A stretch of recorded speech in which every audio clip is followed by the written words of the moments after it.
What transforms a being from protector to oppressor? In the depths of Cybertron's endless war lies a mind that believes violence is mercy, that domination equals salvation. Today, we dive into the twisted psychology of Megatron, a leader whose vision of order became the galaxy's nightmare. But the most terrifying truth, his logic might make more sense than you think. In the golden age of Cybertron, before the Great War consumed everything, there existed a rigid caste system that determined every aspect of a Transformer's existence. Born into the lowest tier as a gladiator and miner, the being who would become Megatron witnessed firsthand the crushing weight of systematic oppression. The underground fighting pits of Kaon became his university, where every battle taught him that strength was the only currency that mattered. While privileged Autobots enjoyed freedom in the upper cities, he fought for survival in the darkness below. Each victory in the arena wasn't just entertainment for the masses. It was proof that the natural order could be challenged. But Megatron possessed something his fellow gladiators lacked, an exceptional intellect trapped within a warrior's frame. He didn't just fight, he analyzed. He studied the patterns of power, the weaknesses of authority, the psychology of control. In the brutal hierarchy of the pits, he learned that mercy was weakness, that hesitation meant defeat. The young revolutionary began to see beyond his own suffering. He witnessed how the Senate's corruption infected every level of society, how false promises kept the masses docile while the elite thrived. In his mind, a terrible clarity began to form. The system wasn't broken. It was working exactly as designed to benefit the few at the expense of the many. His early writings spoke of liberation, of breaking chains that bound his people. But even then, psychological experts would recognize the seeds of authoritarian thinking, the belief that some beings were naturally meant to lead while others followed. What started as righteous anger was already being distorted by the very power structures he claimed to oppose. But there was something that nobody saw coming. The moment when the revolutionary would become everything he once fought against. The breaking point came not through a single catastrophic event, but through the slow realization that peaceful reform was impossible. When Megatron first approached the High Council with his manifesto for change, he still believed in the possibility of evolution rather than revolution. Their dismissal was absolute, not just of his ideas, but of his very right to speak them. In that moment, something fundamental shifted in his cognitive framework. Psychologists recognize this as the black and white thinking that characterizes authoritarian personalities. If they won't listen to reason, then reason itself becomes the enemy. The transformation accelerated when his closest ally, Orion Pax, was chosen by the matrix of leadership. The being who would become Optimus Prime represented everything Megatron had been denied: acceptance, legitimacy, the power to change the system from within. But more than that, it represented what he saw as the ultimate betrayal by the universe itself. This is where trauma psychology becomes crucial to understanding Megatron's evolution.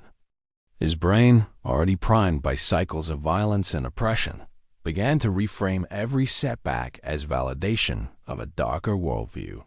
If the Matrix chose a librarian over a warrior, then the Matrix was corrupt. If the system wouldn't change through words, then it must be destroyed through force. The neurological impact of repeated trauma creates patterns that make compassion feel like vulnerability. For someone like Megatron, empathy became associated with the weakness that had kept his people enslaved. His mind constructed elaborate justifications. He wasn't becoming cruel, he was becoming realistic. The emergence of the Decepticon faction marked the complete psychological transformation. No longer fighting for freedom, he was now fighting for the right to impose his vision of order on everyone else. The revolutionary had died, replaced by something far more dangerous, a tyrant who genuinely believed his oppression was salvation. And it was there that everything began to crumble into the abyss of endless war. The mind that emerged from this transformation wasn't chaotic. It was terrifyingly methodical. Megatron's psychology had crystallized into what experts call malignant narcissism, where grandiose self-perception combines with a complete inability to empathize with others' suffering. His speeches to the Decepticons revealed a masterclass in authoritarian rhetoric. Every act of aggression was reframed as necessity. Every casualty as unfortunate but justified sacrifice for the greater good. Peace through tyranny wasn't just a slogan. It was a psychological framework that allowed him to commit atrocities while maintaining his self-image as a liberator. The way Megatron restructured Decepticon society reflects classic totalitarian psychology. He created a hierarchy based purely on strength and loyalty, eliminating any competing sources of authority or independent thought. Starscream's constant challenges weren't just military insubordination. They were psychological necessities that allowed Megatron to regularly demonstrate his dominance and reinforce the social order. What makes his character particularly chilling is how his intelligence served his pathology. Unlike mindless brutes, Megatron could articulate compelling arguments for his actions. He understood that true control came not just from fear, but from making his followers believe they were part of something greater than themselves. His treatment of prisoners and civilian populations revealed the depth of his psychological transformation. Where once he might have felt empathy for the oppressed, now he saw only obstacles to be removed or resources to be exploited. The miner who once suffered under the boot of authority had become the boot itself. The most disturbing aspect was his genuine conviction that he was saving Cybertron. In his restructured reality, the Autobots weren't freedom fighters. They were naive fools standing in the way of necessary progress. His war wasn't conquest. It was education, teaching the galaxy that only through absolute order could true peace be achieved. But the real monster was still dormant, waiting for the moment when even these justifications would fall away. The moment came during the siege of Iacon, when Megatron stood over captured Autobot civilians, including younglings who had never held weapons, never fought in any war. In that instant, he faced the ultimate test of his transformed psychology. Would his original motivation to protect the innocent survive contact with his new worldview? The decision he made defined everything that followed. These weren't innocents. They were future rebels. This wasn't oppression. It was prevention. In choosing to see potential enemies rather than actual victims, Megatron crossed the psychological line that separates even harsh leaders from true tyrants. What's psychologically fascinating is how his mind processed this moment. Rather than experiencing guilt or doubt, he felt a cold satisfaction. This was proof that he had evolved beyond the emotional weaknesses that had kept his people subjugated for so long. Every suppressed feeling of mercy wasn't loss, it was growth. His relationship with pain, both inflicting and receiving it, underwent a fundamental shift. Physical suffering, once something to be endured or escaped, became a tool of communication. When words failed, when reason was rejected, pain spoke a universal language that even the most stubborn could understand. The psychological literature on totalitarian leaders reveals a common pattern, the gradual expansion of who counts as an enemy. For Megatron, it began with the corrupt Senate, expanded to include all Autobots, then neutral factions, then anyone who didn't actively support his vision. Eventually, even his own followers became suspect if they showed insufficient dedication. But perhaps the most chilling aspect was how he began to view himself. No longer a being with personal desires or fears. He had become an instrument of historical necessity. His wants, his needs, his very individual existence became subordinate to his role as the architect of a new order. This psychological transformation raises a disturbing question that echoes through history. What if, from his perspective, he was right? What if the only way to end the cycle of oppression was through the absolute concentration of power in the hands of someone strong enough to use it? And that question leads us to an even more troubling realization about the nature of evil itself.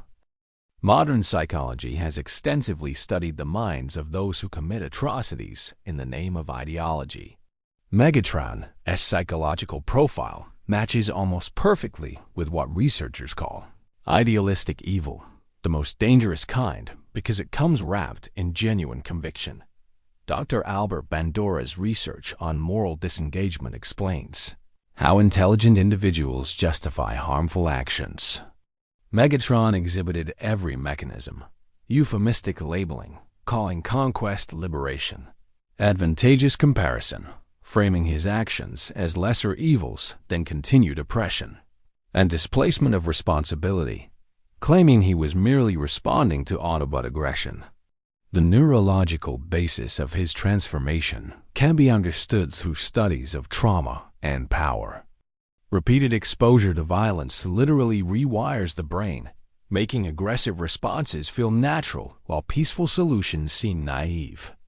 When combined with the psychological effects of wielding absolute power, this creates a feedback loop that reinforces increasingly extreme behaviors. What makes Megatron particularly fascinating from a psychological standpoint is his intelligence. Unlike simple sadists or psychopaths, his actions followed a coherent internal logic. Every decision could be traced back to a set of premises that, while twisted, formed a complete worldview. This is why he remained so dangerous. He wasn't randomly destructive.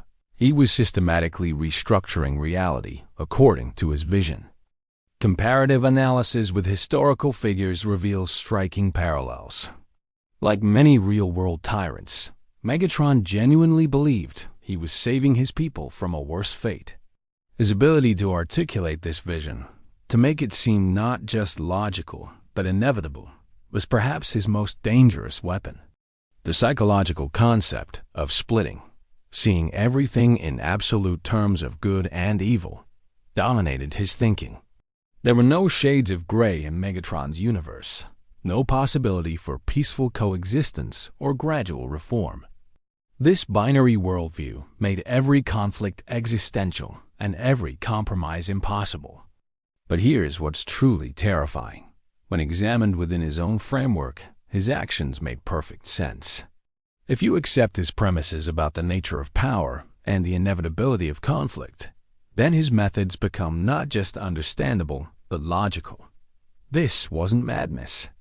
It was cold, calculated reasoning applied to fundamentally flawed assumptions about reality. The true horror of Megatron's psychological evolution lies not in what he destroyed, but in what he created. His war didn't just claim lives. It fundamentally altered how an entire civilization understood concepts like authority, loyalty, and justice.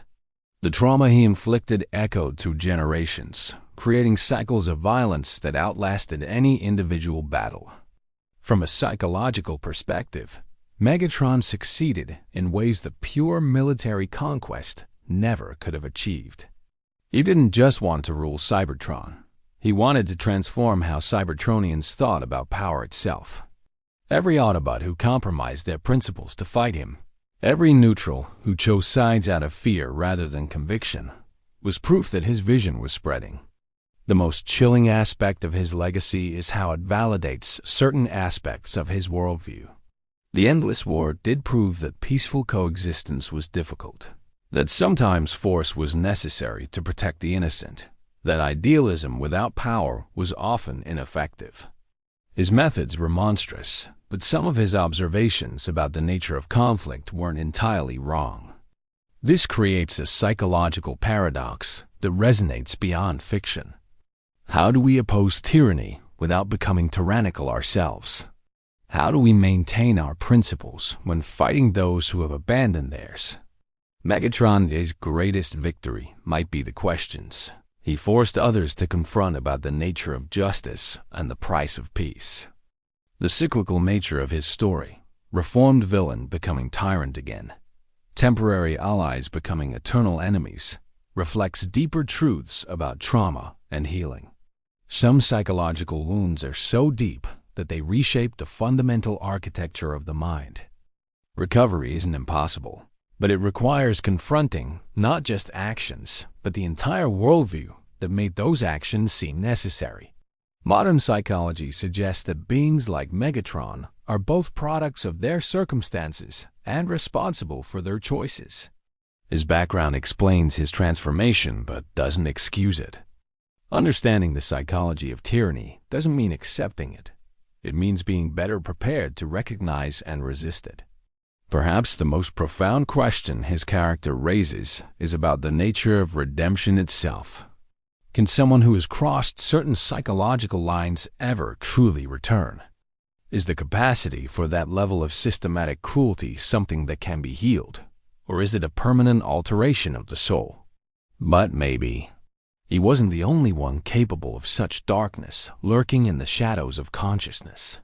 The mind of Megatron reveals a terrifying truth about the human condition. Evil rarely announces itself as such. It comes wearing the mask of necessity, speaking the language of salvation, promising order in exchange for freedom. The most dangerous tyrants aren't those who embrace darkness. They are those who convince themselves they are bringing light. In understanding monsters, we confront the uncomfortable reality that under the right circumstances, anyone might become what they once fought against.